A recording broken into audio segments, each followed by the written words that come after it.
Leah. I'm one of the librarians here at Sawyer Free. Copies of Ben's book, which I'm sure you guys know already because a lot of you have bought a copy. Bookstore, Nicole, who's lovely. She's back there. We'll be selling some if you haven't bought some already.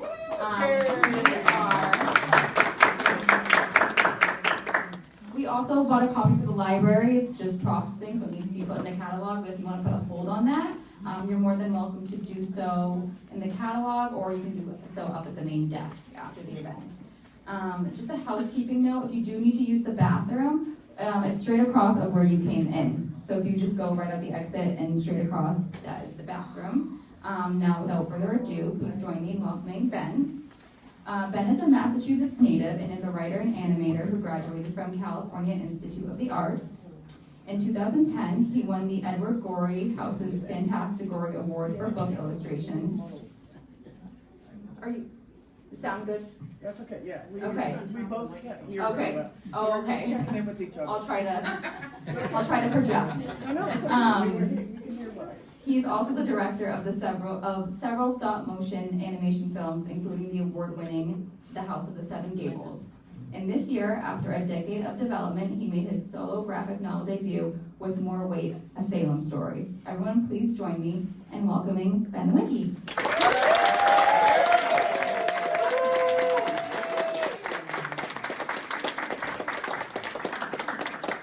Wow. Thank you, Leah, for that really great introduction. Those of you who believe in telekinesis, raise my hand. All right, that warmed it up.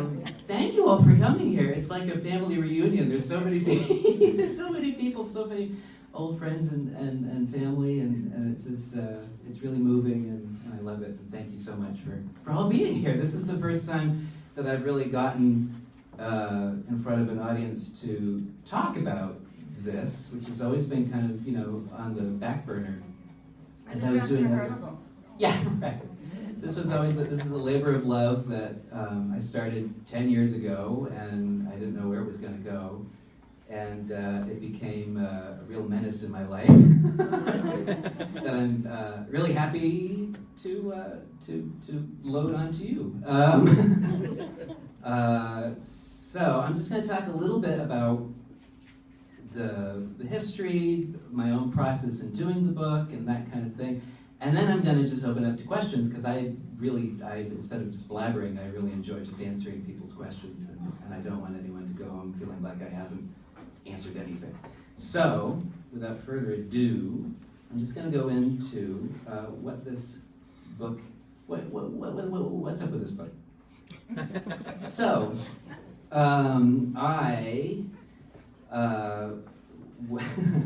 in high school, like a lot of people, I had to read The Crucible by Arthur Miller, and we did a lot of sort of school projects on the subject, and I was really taken by, for some reason, this character Giles Corey, who lived in what is now Peabody. It was then the Salem Farms in 1692.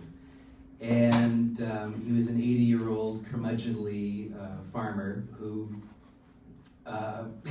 accused his wife of witchcraft, Martha, his third wife.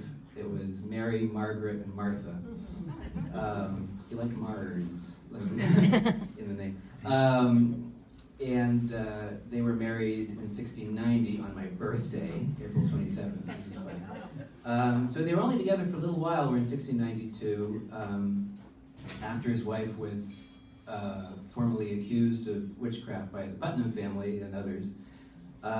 He testified against her, only then to find himself accused. So I thought, here is a really interesting character, somebody very human who got wrapped up in this very relative kind of madness of the age, and then realized too late how wrong he was. So in working in high school and stuff like that, I thought, I want to do a paper on Giles Corey, and I did. So I looked for other material about Giles Corey, and I found it's this middle bit here, this middle book, The New England Tragedies by Henry Wadsworth Longfellow, which is a book that contains two plays. It's from 1868, and one of them is about John Endicott and the persecution of the Quakers, And the other one is called Giles Corey of the Salem Farms. And you would know Henry Wadsworth Longfellow for The Midnight Ride of Paul Revere and The Song of Hiawatha and The Village Blacksmith, and very quaint, but great poetry. He was sort of the rock star of the 19th century. He was really, if you think of what Washington Irving was to American literature and short stories, he was that to, at least in the eyes of Europe, he was that to American poetry. But I was reading it and I was thinking, this is unlike anything Longfellow ever, this is bleak, this is dark, and it's angry, and he really, the character of Giles Corey in this play is astonishingly, this rounded character, really, it's more dark and bleak than his depiction of, Miles Standish, who, did some horrible things. So I was then entering Cal Arts as entering film school for animation. And I thought, I would like a screenplay under my belt, I'm gonna take some screenwriting classes. And I thought, I should do this Longfellow play, but adapt it into a movie. And then halfway through I was thinking, but I want to draw these people. I want to see, because I'm an illustrator, and I want to see what these people look like. I'm gonna try not to laugh so much into the mic. I really want to draw these people because I was casting it in my head, and I thought, why don't I just draw it, how I want it. And so 2015, I thought, what if I do a graphic novel? Well, I haven't done one, but I've done illustration, and I've been doing animation, with storyboards, so maybe I could teach myself how to do comics. So what you see on the left here is, I kind of just needed to imagine, visualize it as a book, as a graphic novel. So that's my first, I think it's one of the first drawings I ever did of Giles Corey. And you'll notice that his nose has gotten smaller over the 9 years of drawing him. And actually what would happen was, I used to scan the artwork and then go back into the old artwork and digitally pug up his nose for continuity. So thus began, what became kind of just a small little, an exercise. I should do this. And then going through Longfellow's book, I thought, well, Giles Corey didn't live on the Ipswich River. He lived in Peabody. Well, all right, I'll change that. Well, that didn't happen on this day. This happened months. All right, well, I'll change that. I'll make it historically accurate. But then the more I did that, and the more I started actually, reading books by, amazing historians, the Longfellow bits of this book got smaller and smaller and smaller and smaller. And my own kind of obsessive researching got bigger and bigger and bigger. And I would go through things and go, oh, well, this has to be a scene. No one's going to believe this actually happened, because there's things that, happen that you are stranger than anything Arthur Miller could make up, that haven't really been in a pop culture medium. As I was saying to some people, I'm not a historian, but I am a cartoonist who cares about getting it right. And halfway through doing the book, distant cousin in Michigan messaged me and said, oh, did you know that we're direct descendants of Mary Eastie from Topsfield? She was one of the last people hanged in Salem in September in 1692. September 22nd, and the book came out this year on the 23rd. So 333 years in one day. So that became more, it became more of a personal thing, and it became. I became even more hell-bent to get it right. So here are the characters that the book really focuses on. You've got Giles Corey on the left here, who Albert Finney was alive when I was writing it as a movie, and I thought, oh, I should get Albert Finney. So he's got kind of an Albert Finney type face. His wife Martha there. I've got them two in the middle there. Martha had a mixed-race son of mysterious origin named Benoni, which is Hebrew for son of my sorrow. He's kind of left out of the history books. He's only slightly mentioned, and then I went into some documents and found there was proof. There was proof. The last recorded evidence of him is from a record from, he was 21 at that time. It was years after the witch panic, and he was living in the homes of a couple named Hackett near Lynn. But he did exist, and this was a thing to say that, you know, he was Martha Corey's son. And so, and he's not in the Longfellow play. So that completely gave a completely different dynamic for me. Geez, here you've got Giles Corey, who's obviously, you know, you could say a superstitious man. And he's accusing his wife of witchcraft. You know, how does he feel about this sort of, you know, half-indigenous child, you know, teenager, moving in with him in his house in the Salem Farms. So there was a lot to work with, and a lot of territory that I hadn't really been explored, I thought. So the book takes place in 3 centuries. And one of the things that I wanted to talk about with this book is that history doesn't happen in a vacuum. We kind of think of the Salem witch trials specifically as a thing that kind of happens in a New Yorker cartoon. You know, we see people with pitchforks and buckles on their hats and you know, and torches, and it kind of happens in a log cabin usually. And it's kind of like this kangaroo court type of thing that is so implausible that maybe it didn't happen. So I really wanted to show that no, this did happen, and it happened in a place, and the street planning hasn't changed much since 1692. This is now modern day Washington Street. And so on the far right, you can see Salem now. And then in the middle, you've got the 1860s from the, I should have mentioned, actually, sorry. On the far right there, on the top, Henry Wadsworth Longfellow and Nathaniel Hawthorne have certain scenes in the book where they are intercut through the 1692 scenes, where they're walking through sort of Civil War era Salem in the 1860s in a kind of strange reality that they're living in that gets a bit more weird and gothic and strange as time goes by. But Longfellow is researching for his play, and he's enlisted the help of Nathaniel Hawthorne, a descendant, of course, of Judge Hathorne, one of the preliminary judges during the witch trials. Well, of course, we'll get into that, of how that legacy leached its way into his own fiction, like The House of the Seven Gables and The Scarlet Letter, and themes of shame and, you know, public humiliation and being accused of things you didn't do, and yeah, we'll get into that. So this middle panel here is from those scenes.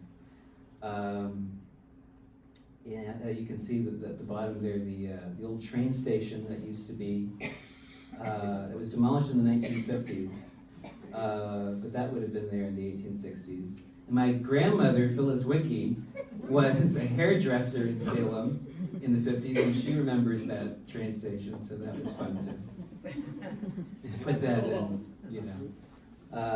It's a Dunkin' Donuts on the side right now. And you can see, I wonder if I can get a cursor. Oh, okay, cool, I can circle things. Here's so Salem in 1692 would have been called Salem Town, and it's different from Salem Village. Salem Village is now the town of Danvers, where that was sort of ground zero for the accusations of witchcraft, but it is called the Salem Witch Trials because the trials took place here in this courthouse in the middle of what is now Washington Street. It's next to a Masonic temple and a bike shop now. And few people, when they come to visit Salem here at the train station, have no idea that they're walking right past where everything actually happened.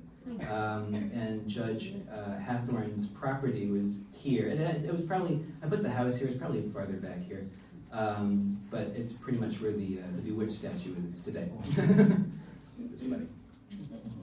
Here's some pictures of my process.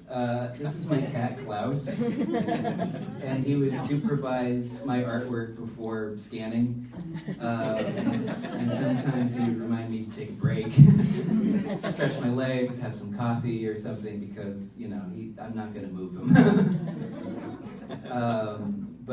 So all the 1692 bits are done in pen and ink with graphite and ink, and, you know, try to get a really rugged, cross-hatched, you know, cross between, you know, woodcuts and Edward Gorey, who's my hero, and trying to get into that, to really, you know, show the kind of rugged bleakness of 17th century New England.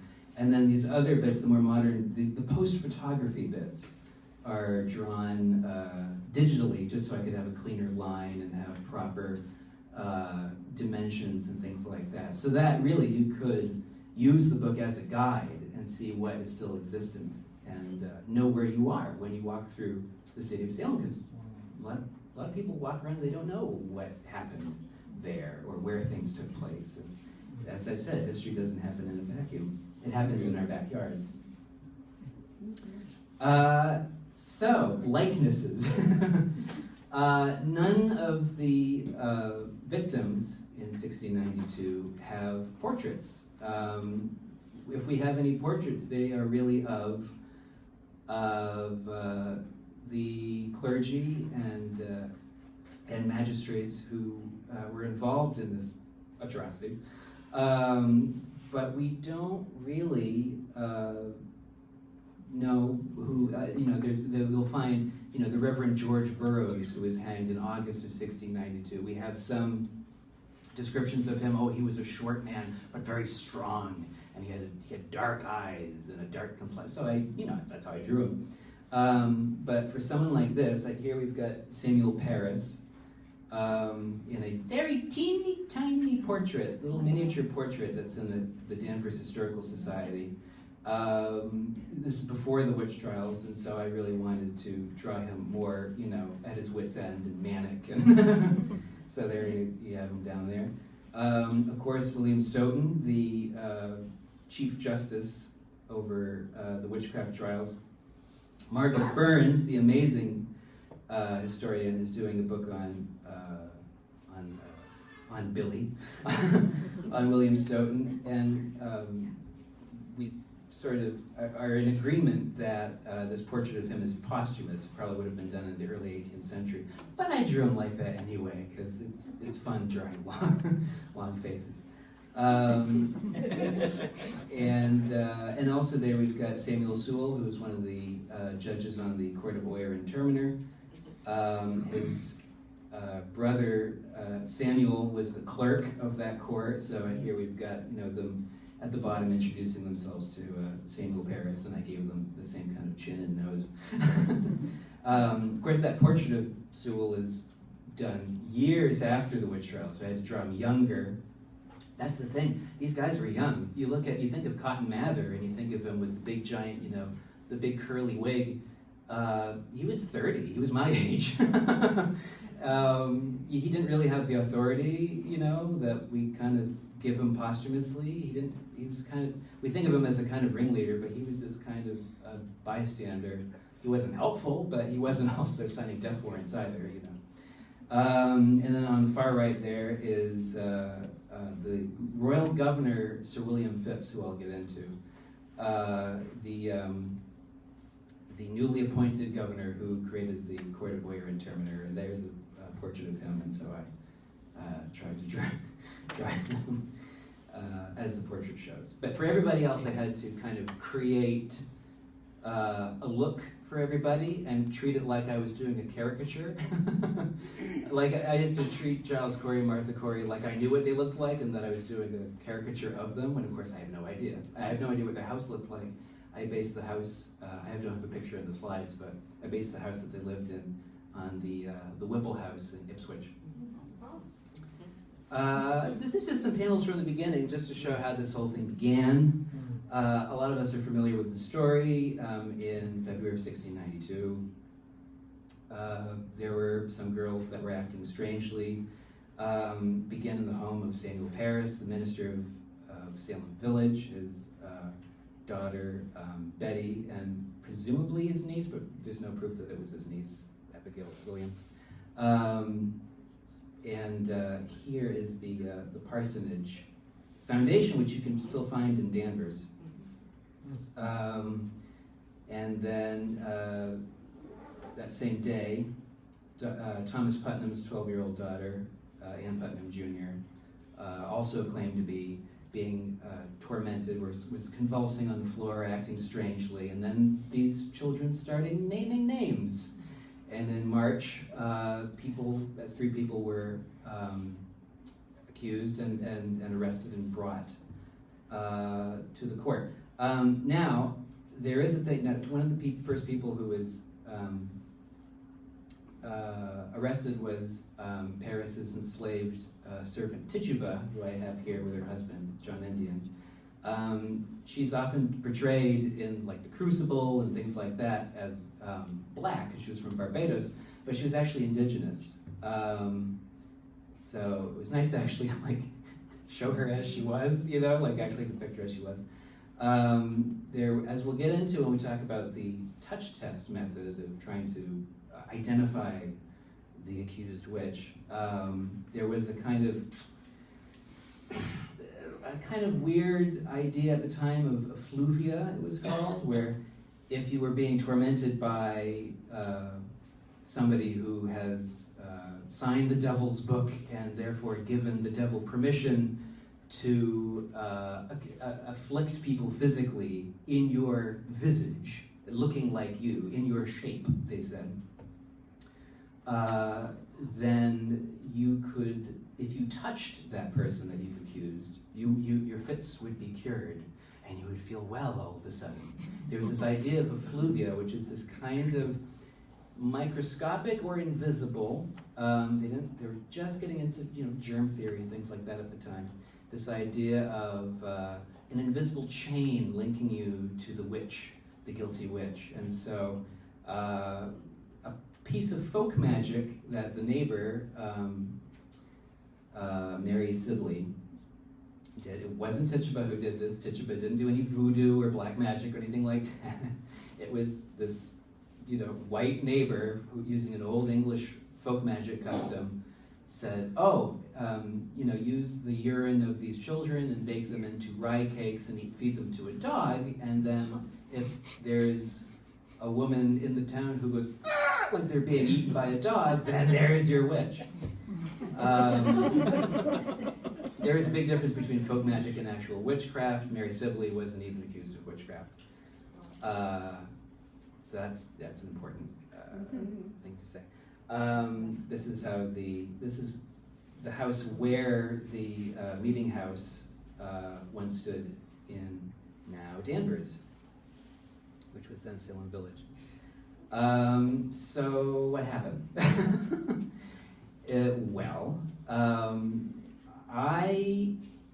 There's a lot of different people I don't think will ever really fully, unless there's absolute, written proof in the contemporary documents, we don't really know why these kids were acting the way they were. It probably was a bit of this, bit of that. Some of them were war refugees from King Philip's War, which history books don't often talk about. It's the bloodiest and worst battle between European colonists and indigenous nations in the 1670s, and whole villages and towns were burned up in Saco Bay in Maine, and a lot of war refugees came who were orphaned, with Mercy Lewis or Abigail Williams, supposedly, would come down south and were in the homes of these wealthy people, and if they were having post-traumatic stress syndrome or spasms or something like that, well, they were in the home of some, kind of more privileged, daughters of more, privileged town elders like the minister and Thomas Putnam, who were probably wanted some attention and probably maybe mimicked. But we have no idea of knowing. There's lots of theories. I personally am less interested in the girls, the afflicted children, and more interested in the adults in the room who took it seriously. There is a whole socio-political, well, it's not political, aspect to this that isn't really talked about. You know, we think of it, a lot of times the story is told as a hysteria, as, you know, as a kind of way of it randomly happened. We have this idea of, you know, happy little pilgrims, and then, oh, there was witchcraft, and then the Enlightenment and the Revolutionary War. But no, they were pre-existing factions that were only exacerbated by accusations of witchcraft.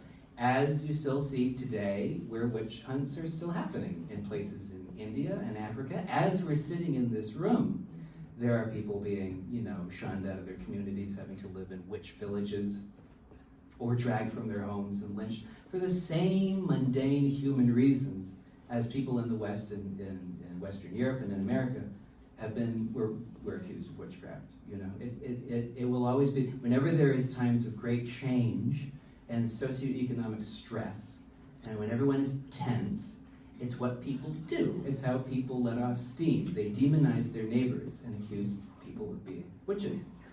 It's a very mundane human thing. We've been doing it for many years. And as a species, we still do it. And Salem was no different. And what were the changes? Well, Salem at that time, the Massachusetts government at that time hadn't had a charter in many years. And so matters of legal matters were very much in kind of limbo. And they were finally going, we're finally going to get a charter. I'm going to kind of have this quickly because I want to get more into this. In May of 1692, Increase Mather, Cotton Mather's father, and the newly appointed governor, Sir William Phipps, arrives in Salem and arrives in Boston and is told, oh, hundreds of people are in prison right now as accused witches. We have to figure out some kind of way. We can't wait a few days for the general court to assemble. We have to create a special emergency court of Oyer and Terminer to try these people, and just because we've just got a new charter, and we've been trying to get a charter from the mother country for years, and we were, for many years we were Puritan. This was a Puritan Bible Commonwealth. We could do whatever we wanted.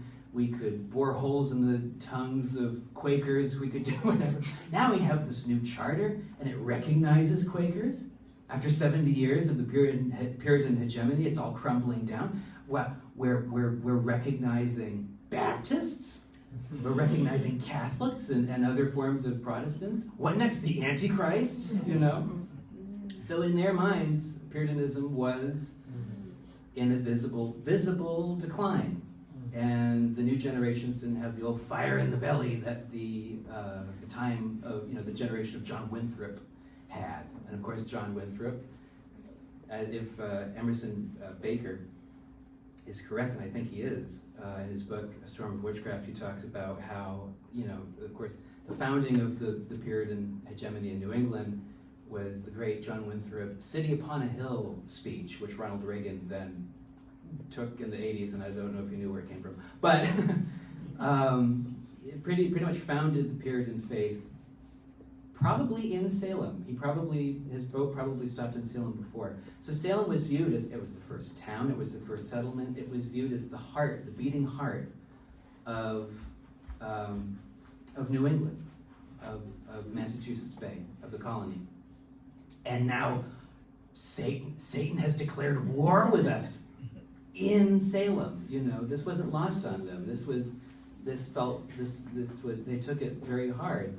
And so what do? You know, the priorities then, of course, shift. It's no longer about, let's make sure that the people are innocent who have been accused of witchcraft. It's, okay, well, if, I'm oversimplifying this, but if Satan has declared war with us, then Puritanism has to be the denomination that comes out on top and is visibly winning in the eyes of the mother country, so that they can give us a bit more rights, give us a bit more independence, or don't take away the rights that we already are lucky to have after this very humbling new charter.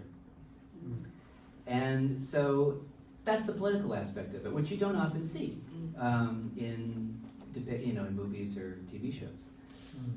So that you've got there on the right there, you've got William Phipps arriving and appointing the Lieutenant Governor William Stoughton as the Chief Justice of the Court of Oyer and Terminer, and going, we must put a stop to this. The mother country can't know. We need to nip this in the bud real quick. We've got, so, from beginning, we've got the preliminary hearings, the interrogations, which we have documentation of as far as March of 1692. That begins in the very small, kind of rustic Salem village meeting house. You've got John Hathorne there, Nathaniel Hawthorne's ancestor,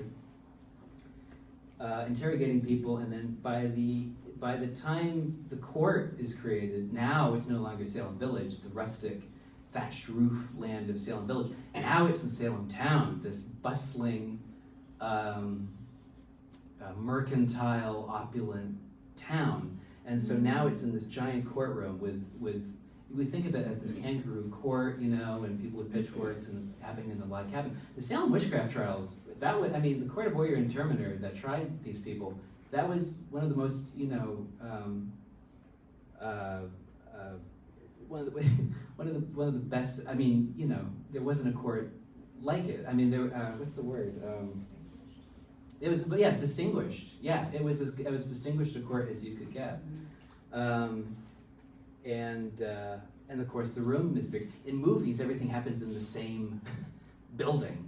But no, the thing is, the scale got bigger, which I never see in at least pop culture medium depictions. So I was able to, because I'm just drawing it with pens. My budget is, I can have big elaborate, location changes and big set pieces and stuff. And so here in the middle that's this big court where you had to face. What happened was disastrous, and it was an atrocity. 19 men and women were hanged. One man, Giles Corey, of course, was pressed to death for refusing to put himself on trial at his arraignment. And 5 people died in prison, including a newborn baby. Mm-hmm. So it was,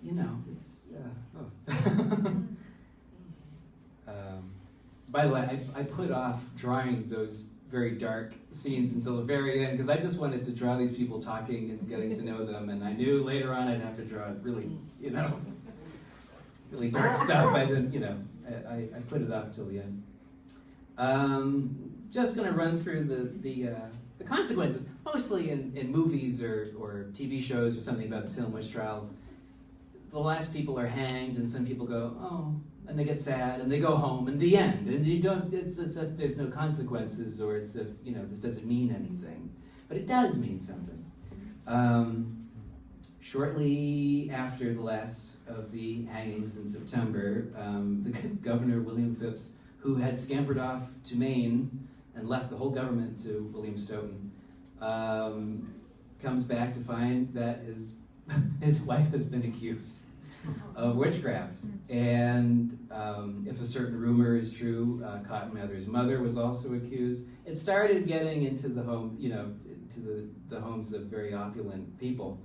And so Phipps dissolves the court in October of 1692, and the last 4 or 5, I think it was 4, women who had been condemned to die were released like a day before they were supposed to hang. One of these people was Elizabeth Johnson Jr. I wrote down the dates. In 1711, there was people trying to return the civil rights to these people who'd been accused and who had been hanged, the civil rights and liberties of these people, and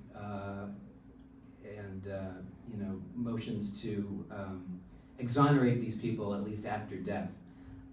So this is an act that was passed in 1711, but it exuded these people who had already been hanged, and Elizabeth Johnson Jr., who had just been pardoned, but she still had no rights because this thing still hung over her head.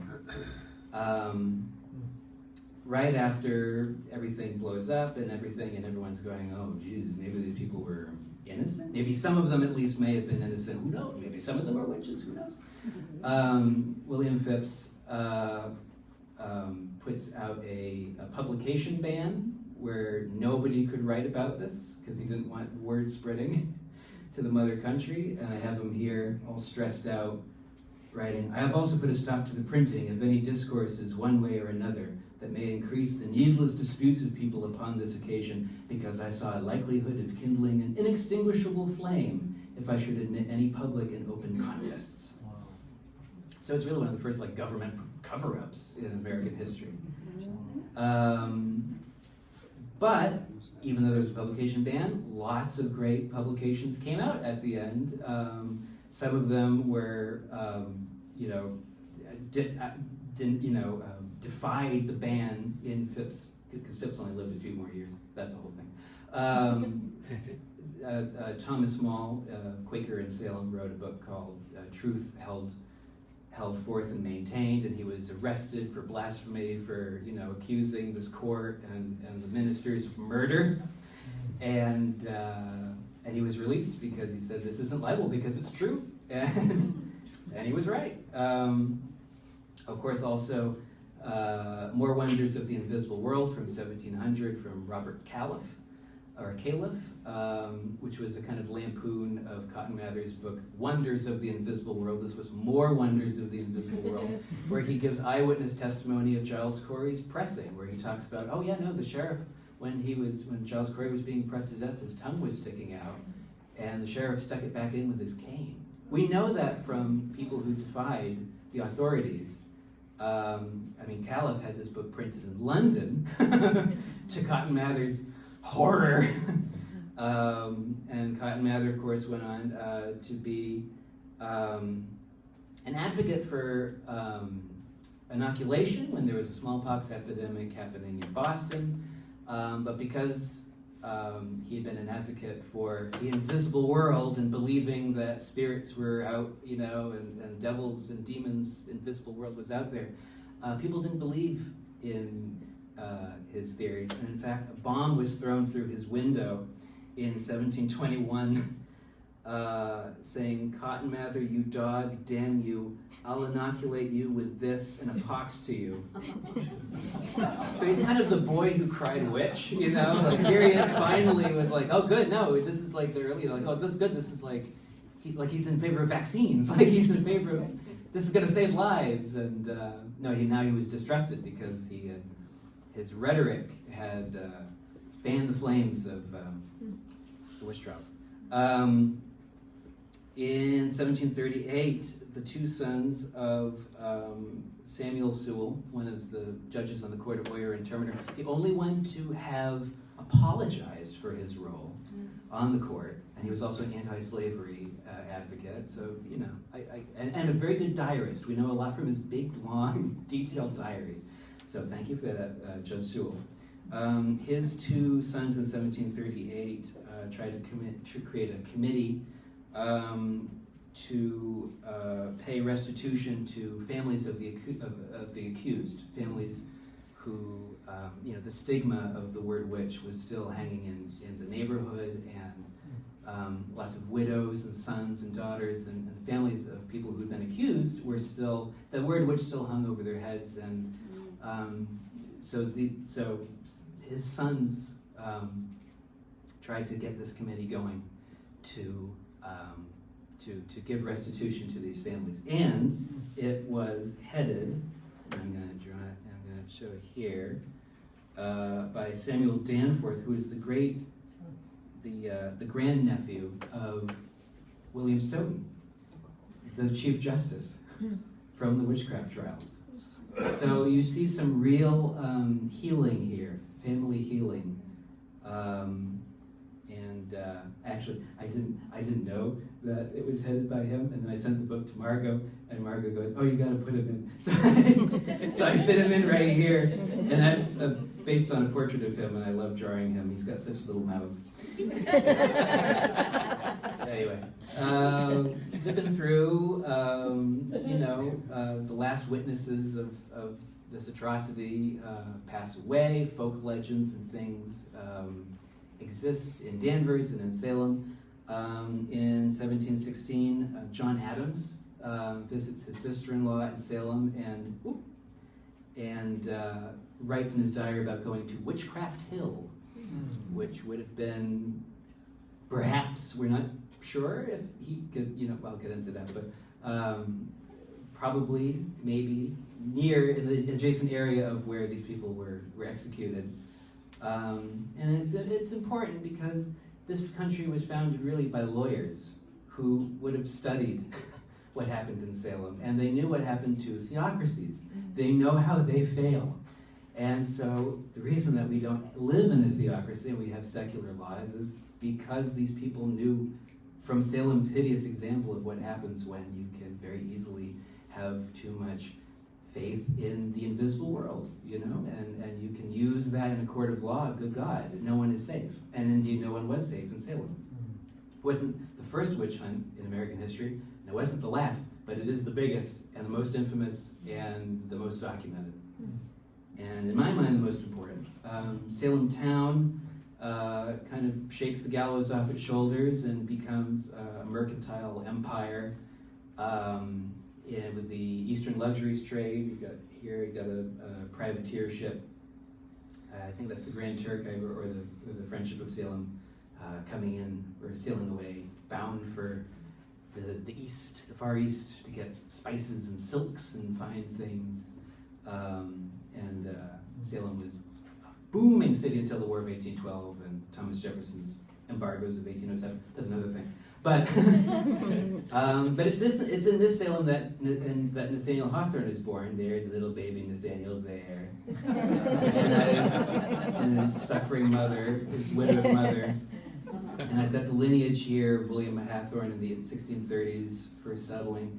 His ancestor, the witchcraft judge, Bull Daniel, his grandfather, who a famous sea shanty was written about, and then there's little Nathaniel, and of course the name Hathorne, and they say that he may have added the W in his name to distance himself from his notorious ancestor. That will never be, or he just spelt it the way it was pronounced, and he just to make it easier. We don't know what his reasons were, but in the 1850s, he would go to the home here of his cousin, Susanna Ingersoll, who would tell him at nighttime dinners, "Oh, this house is from the 1600s, and it used to have 7 gables back in the day, but it doesn't anymore. But it used to have, think of that, 7 gables in the 17th century, unheard of." And so he wrote down in his diary, I think I'll make something of that. That has a nice ring to it, The House of the 7 Gables. Both books, The House of the 7 Gables and the Scarlet Letter, are kind of ways that he used to kind of deal with the themes of they both have big ties to the Puritan legacy of that time, and kind of working through his family guilt. He felt that his name was stained with innocent blood. He was fired from his job at the Custom House by this gentleman, Charles Wentworth Upham, who was one of the first people in the 19th century to actually treat the subject of the Salem witchcraft trials and the witch hunts in New England seriously, and write actual, very well done, very considered scholarship books. I think a giant 2-volume book in 1868, which was one book that Longfellow used when he was writing his play. So he shows up in the book too. Just breezing through still, in the bicentennial of the witch trials in 1892, people from the Essex Institute were wanting, we were saying, you know, we should do a memorial to these people finally. We should actually, you know, so they proposed, and this is a drawing actually based on the proposed prototype sketch from that time that I had to find, a lookout tower, this grim lookout tower to overlook Gallows Hill, where they thought still at that time people were executed. And the memorial was vetoed by people who said, we just want to forget this. And we don't want, you know, we got Mr. Putnam down the street, and we don't want him being reminded of how his family accused people, like 40 people in 1692. Let's just drop it. Let's just forget it even happened. So it kind of opened up this vacuum where cartoon witches on broomsticks entered the scene, and the city starts calling itself the Witch City, kind of trivializing the history because the history had kind of been forgotten and indeed kind of abandoned, you know? People didn't really want to think about facts and the real tragedy, you know? It's an infuriating story of injustice that no one would really want to spend their past time thinking about. Arthur Miller comes in. I can talk if anybody wants about the Crucible fares against actual history and what he got wrong and why it matters. In the 1950s, the Massachusetts legislature was saying, well, you know, we still got all these people that have still yet to be exonerated for the, you know, this crime that of course they didn't do, you know. These people, in 200 years since that committee was trying to, you know, be formed, the legislator hadn't touched it in over 200 years. Wow. And a Wakefield senator named George Jelly Evans, I don't know if that was his middle name or his nickname, but it was Jelly, was actually quoted in the paper saying, if we exonerate the last of the Salem witches, what will happen to our tourist trade? That happened. And as a result, you know, you get witches on broomsticks everywhere. And of course, also in the 70s, there was a woman named Linda Corporeal wrote a paper in a journal called Science magazine, Science Journal. This was at a time concerned with LSD and Timothy Leary and all that was going on, and she basically said, oh, well, ergotism, convulsive ergotism, is kind of similar to what these girls were experiencing when they were accusing people of witchcraft. So maybe it was all caused by moldy bread, and people still come up to Margot and me and everybody and go, wasn't that caused by moldy bread? Margot has done a fantastic crusade in public talks against the pseudoscience. And it was immediately debunked in the next issue of that same paper by two historians who said, no. A, convulsive ergotism long-term leads to, it can be fatal. B, this thing spread throughout one farm, and it happened in many farms,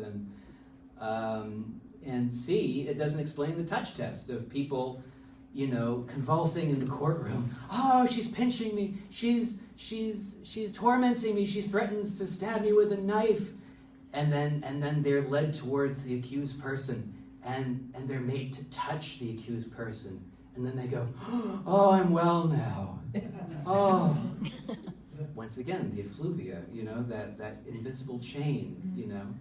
It leads really to fraud more than anything else, or childhood fraud that got really out of hand. Once Harvard-educated elite, you know, magistrates and clergymen got involved, you know, and it became very, you know, it was probably a thing that these girls had to kind of keep up with, you know. And Putnam actually, when she was then trying to get into the Salem Village Church, she did apologize for accusing specifically Rebecca Nurse, the sister of my ancestor. So there is also that. 1992, after 300 years, we finally have a memorial to these people in Salem. And Elie Wiesel, the Holocaust survivor who wrote, of course, the great book Night, came and gave the speech there, speaking against fanaticism and against hatred and intolerance. And for a minute we thought, oh, finally people are taking this seriously in the city. Well, not really. In 2005, there was, of course, the Bewitched statue, a really interesting kind of homely statue of Willem Dafoe. I mean, Elizabeth Montgomery.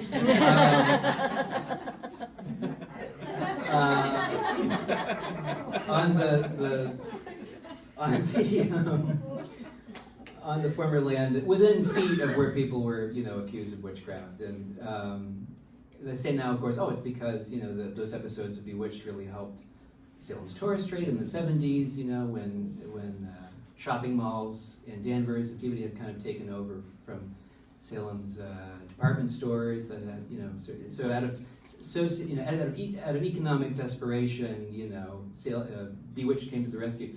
It was really because the Nicole Kidman and Will Ferrell movie was days away from being released, and the full series coming out on DVD. So it's kind of an advertisement for Bewitched more than anything really to do with Salem. In 2017, in 2016, the site known as Proctor's Ledge was actually confirmed as the site of the executions. It wasn't Gallows Hill, it was a little further down, a smaller ledge.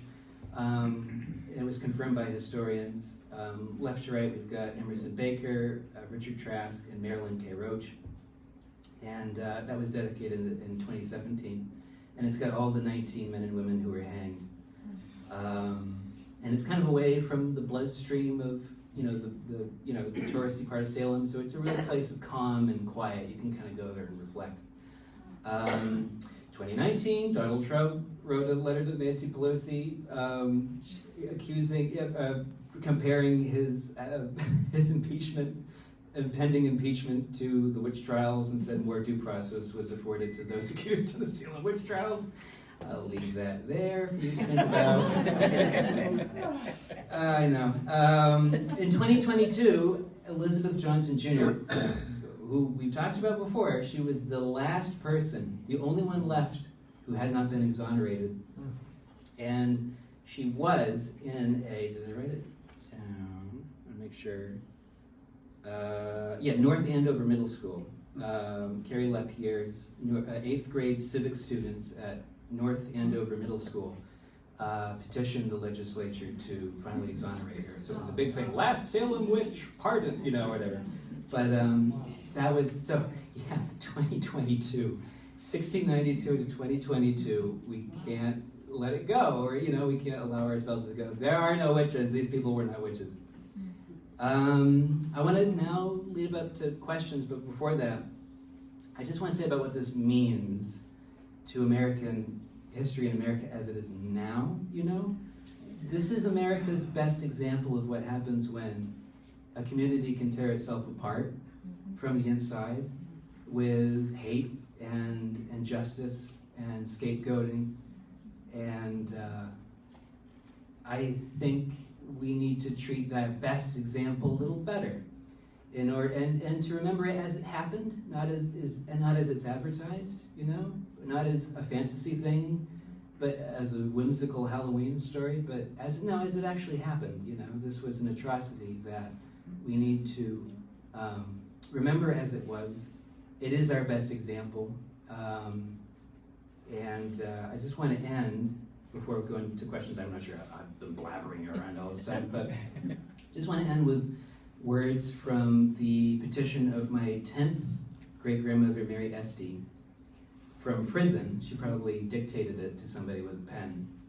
But the Lord, he knows it is, if it be possible, that no more innocent blood be shed, which undoubtedly cannot be avoided in the way and course you go in. This is a letter to the judges. I question not but your honors do the utmost of your powers in the discovery and detecting of witchcraft and witches, and would not be guilty of innocent blood for the world. But by my own innocency, I know you are in the wrong way. As will appear, if not in this world, I am sure the world to come, whither I am going. So I'll end that there. And thank you.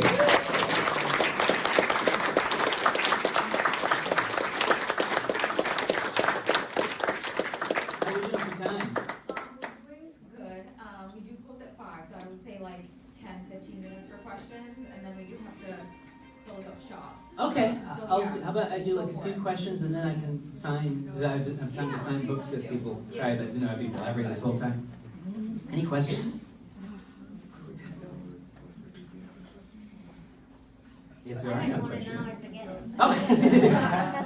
I don't really have a question. I'm just stunned and blown away.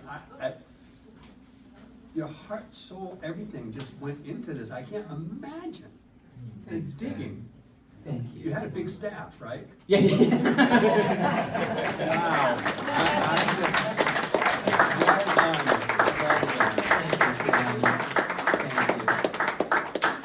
I'm curious if you want to talk at all about like weighting between areas where you have zero information, areas where you have too much information, where you have contradictory. Like, how did you navigate that? So yeah, there's a lot of things where, you know, you have to recreate moments that probably happened, you know, behind closed doors. And so, you know, the court scenes and the interrogations are based on the actual documents, which if you read them, read like a play. Question, answer, question, answer. So those, it's my dramatization of those, but the words are the words. That is what they said in that room. So I try to get that right.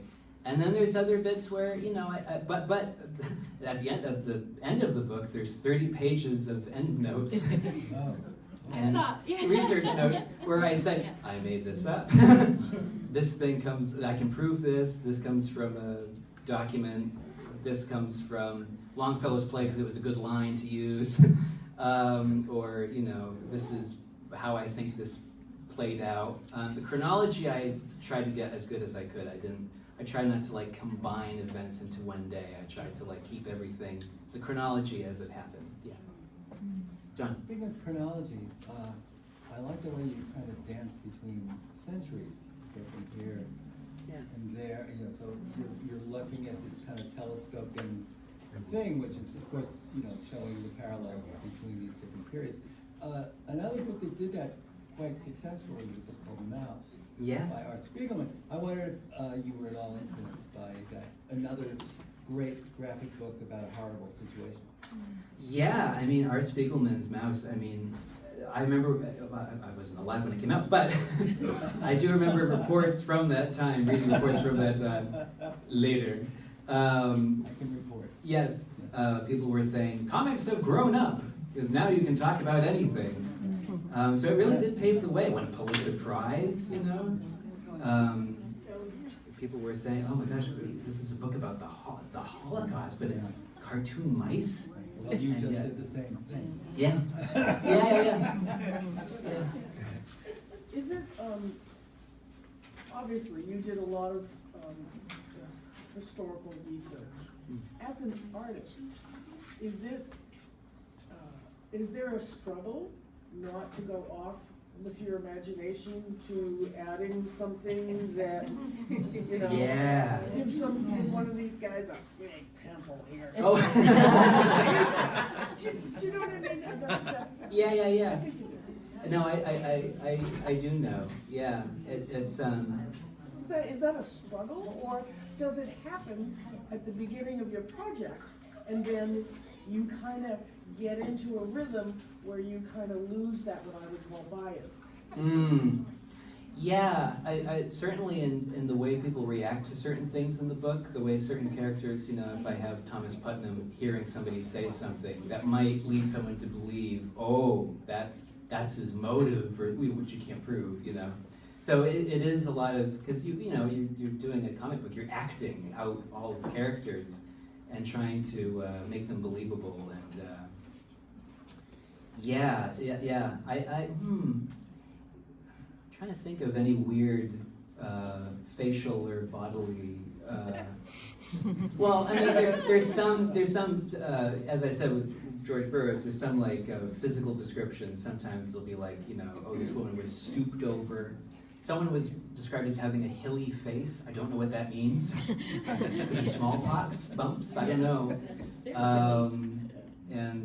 Yeah, things like that. Of course, George Jacobs of the Salem Farms, or of Salem Village, he had 2 giant walking sticks, which the Peabody Essex Museum has, and they're displaying only one of them. I'm not sure why, just the one. It's in the other room. Oh, it's in the other room. Split the exhibit. Oh, thank you. Thank you, Robin. Robin's a Salem local, so she knows. But yeah, so you see these sticks, and so you have to imagine this hunched over old man, you know, as these young girls are accusing him of coming through windows and things like that. He's this poor old, frail old man with these 2 walking sticks. Yeah, I just had a lot of fun. I ran out of noses, though. I would keep going, oh, now I have to find out who so-and-so, oh, I've run out, I can't give him that. I've run out of noses, eyes, nose-eye-mouth combinations. I had to get really creative. I had to start. Philip English I drew at the end of the book. He escaped, and I made him look like Patrick McGowan from The Prisoner, just because I love Patrick McGowan, and I thought, oh, I'll just draw him like Patrick McGowan. I don't know. Yeah, a lot of it was just like, oh, how old was he? All right, I'll figure something out.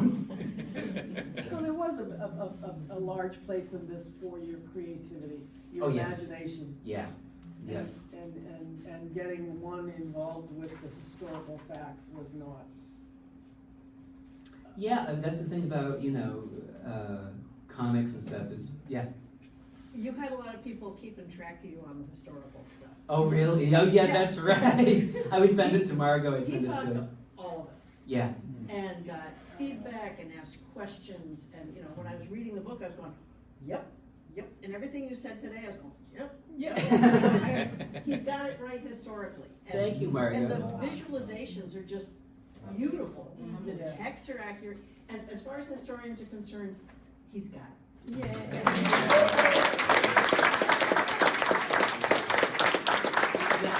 I've got as little bric-a-brac busts of, you know, from, in my mind, you know, the best historians on the subject of the 20th and 21st century, and Margot was second to the last there.